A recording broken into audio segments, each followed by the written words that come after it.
ay paupawan niyo po ang pagkakantala ng ating pagdiriwang sapagkat sa bundok ay famine. So, dahil kapag dumaraan ng mga malalaking truck, hindi mo pwedeng salubungin, hindi ka rin pwedeng sumabay. Mga malalaki, delikado. Kaya kapag umakyat o bumaba sila, ay kailangan bibigil ka kapag nakakasalubong. Hindi lang o isa, minsan ay pulong-pulo at hindi lang isang beses pahagi. Kaya may natala yung ating pagdiriwang ng misa. Ngayon po panahon na ito ng muling pagkabuhay, kapag sinabi ko, Lumen Christi. So, yun po yung sasagot nyo. Deo Gracia. So, bahagi yun ng ating pagninilay. Lumen Christi. Sundan po natin kukunin yung bahagi yun sapagkat yung ibig ko sabihin ng Lumen Christi, liwanag ni Kristo. Deo Gracia, salamat sa Diyos. So yan ay mga salita na ginamit natin noong bihiryan ang uling pagkabuhay. Kaya yan din po yung magiging pinakagaya natin sa panahon na ito ng muling pagkabuhay at yun din po yung magiging gamit natin pati. So, kung yung maalala ng nakaraang taon, yung ginamit natin pati ay si Kristi muling nabuhay. Anong sagot ninyo? So, bahagi yun. So, para makita natin na yung muling pagkabuhay ni Jesus ay tunay na magbigay sa atin ng liwanag. Sapagkat hindi ko madaling paniwalaan ang Kristo muling nabuhay. Kahit na ako sa Ebanghelyo natin yung sa araw na ito, ay nakita natin ang pagdududa ni Tomas na ipinamani ko sa araw na ito na bahagi isa sa dalawang alagad ng ating Panginoong Jesucristo. Kaya ito po rin po yung bahagi na pilihan natin ngayong araw nito. Una ay nakita natin na mga alagad ay natakot. Kaya sila ay nagtipon-tipon sa isang bahay na nakapinig ang mga bintana at mga pintuan. Natatakot sa mga Hudyo. Bahagi yun.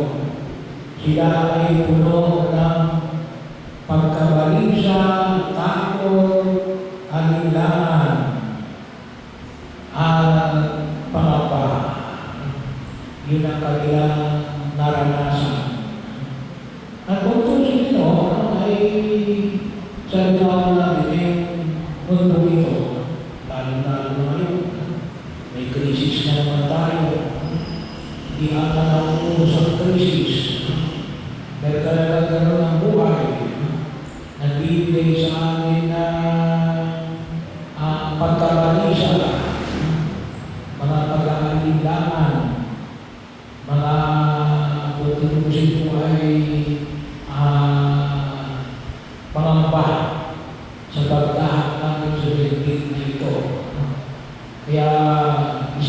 matuloy na hamon na ipinaalala sa atin ng ating Panginoong Jesucristo.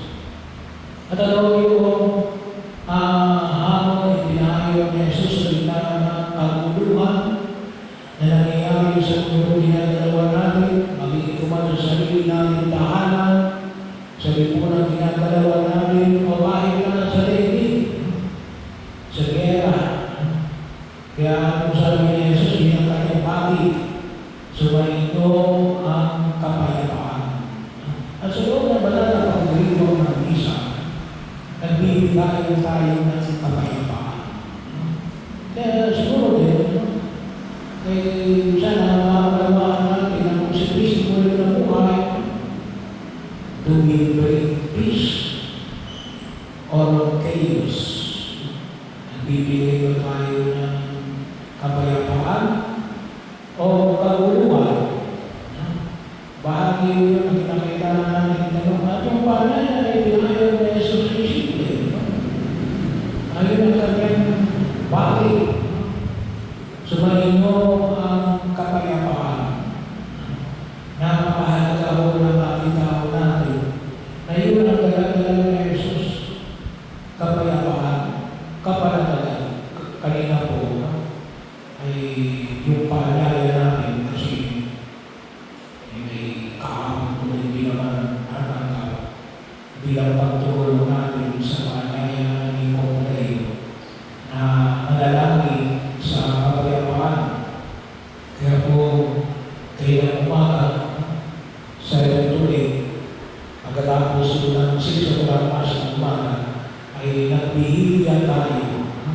Nagbihiya tayo sa panalangin para sa kapayapaan. Kapayapaan. Yung kapayapaan ay hindi siya nasa sa atin. Kasi baka kasi yung hinahanap natin ay outside na kapayapaan. Hindi mo natin kayang kontrolin, yung patabas na kapayapaan. Ang kaya natin kontrolin ay ang panduog na kapayapaan. Sa maraming aspekto ng buhay. Kasi nga, narinig ko yung sabi ng isang doktor, kasi may nagre-reklamo sa kanya, sabi sa kanya, bakit ba ganito? Ay, ako hindi kumakain ng mga malalaba. Pero, hinahayagad ako. Ay, bahagi ko. Sabi nga ko ay, nahayagad ka. Hindi gawa ng baba. Gawa ng ano. Ini-stress mo sa sarili mo. Bahagi ko, may panahon na ito. Baka nagbibigay sa amin ng stress. Ay hindi lang yung mga tao sa paligid namin. Baka kung minsan tayo mismo ay walang kapanatagan ng kalooban. Ini-stress namin yung sarili natin. Kaya tayo minsan ang tawag natin, overthinking. Masyado tayo nag-overthinking, nag-iisip tayo. Kung ano ang pinag-iisip natin, hindi naman tayo nag-iisip. Bahagi ko yun na makita natin. Kasi isa kong dulot ng Kristong muling pagkabuhay ay alin? Kapayapaan. Bakit kapag tayo naniwala kay Jesus, hindi na tayo daranas ng krisis? Hindi. Daranas na tayo ng krisis. At yan ay naging bahagi ng karanasan ng mga Israelita at ng mga unang Kristiyano. Hanggang ngayon, yan ay bahagi ng krisis. Pero alam mo, hindi ang mahalaga magkaroon tayo ng kapanatagan. Bakit?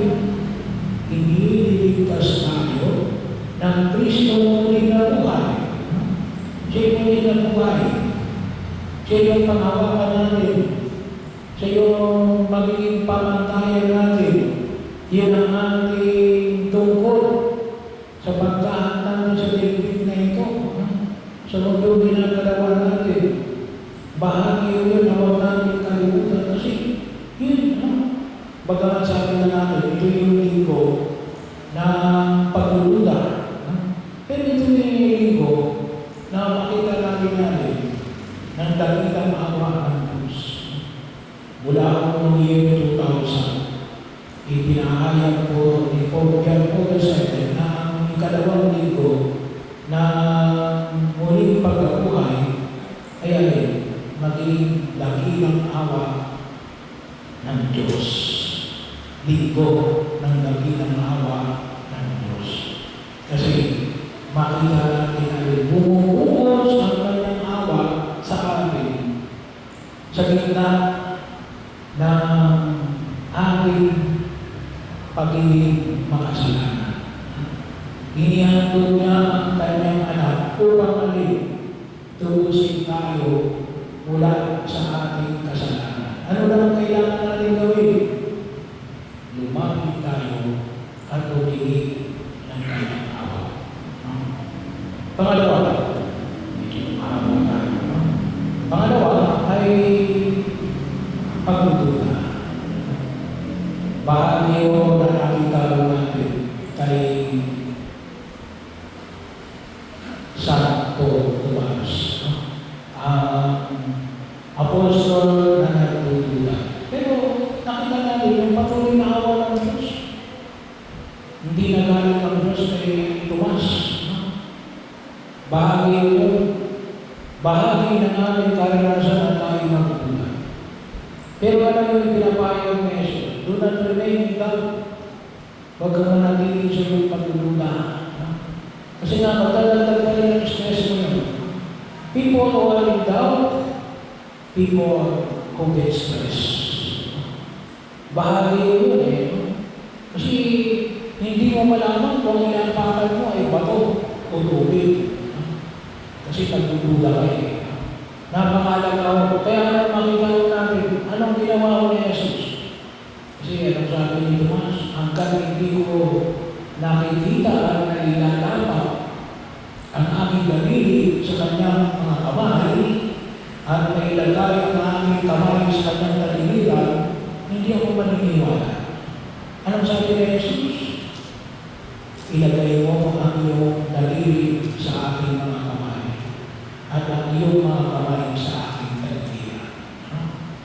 So, nais na Jesus natin, kumilos siya na alin, resolve the doubt. Kinakailangan malaman mo kung anong pagdududa mo para itama ang daliri. So, may pagkilos na kinakailangan natin. Mahalaga ko ito. Pero ito, hindi lang ako sa larangan ng pananampalataya, ngunit sa ibang pang larangan. Kaya po ngayon, isa sa mahalagang bahagi ng aming pagkilos na yun, alin, yung data information. Hindi na ako mas magdan mo ito sa financial world. Kasi kapag nagkamali ka ng data sa financial world, catastrophic. Kasi kapag nagkamali ka, pwede ka malundi. Ganun din mo, kahit na sa pananampalataya natin, sa pagkilos natin, mali yung data mo. At kasi kung ang pagkakasiyan mo ay mali, sigurado ang conclusion mo ay mali. Sa mga nagtitinda, halimbawa, yung mga may supermarket, nakikita nila, ito yung fast-moving merchandise item. Kaya, anong gagawin? Kapag ito yung fast-moving, ito yung marami yung bibili. Kapag ito yung slow-moving, ako ang yung bibili nila. Kasi bakit? Sayang yung space. Bahagi yun. Pagkakataon, kaya napakahalaga yung data. Pagkakataon ako sa ating makikita ko natin, ay Father, bakit yung mga kinakailangan tama yung data, no? Eh bakit yung mga problema natin sa flood control projects? Ito naman yung magagaling, mga engineer, mga architect. Ang problema niya naman ay marunong naman magbilang yan. Eh bakit nagkamali? Gawa ng pagiging kahaman. Ano? Kaya, hindi tumatama sa specification. Pero yun ang naman makikita namin. Kinakailangan ma-resolve natin ang ating pagdududa. At maliwanag na ipinakita ni Jesus kay Tomas. Kasi ayaw na ng isa. Doon sa labing isa doon, wala nang si Judas Iscariote. Na hindi maniniwala sa kanya. Kaya, bahagi yun, napakalaga yung tema na ipinakita ni Jesus. Kinakailangan may sapat tayong ebidensya para paniniwalaan tayo ng kapwa natin at ng pagkilos natin sa daigdig na ito. At yung Diyos natin ay nagtuturo sa atin kasi bahagi yun ang pagtugon. Kaya ipinamanin niya ho sa atin sa pamagitan ni Tomas. Isuot mo ang iyong daliri sa ating mga kamay. Kaya itong dalawa ito, para makikita natin yung liwanag na tulad ng ating Panginoon sa Kristo, naway makita natin ang kanyang dakilang awa na nagbibigay ng kapayapaan at tunay na pagkaalis natin sa anumang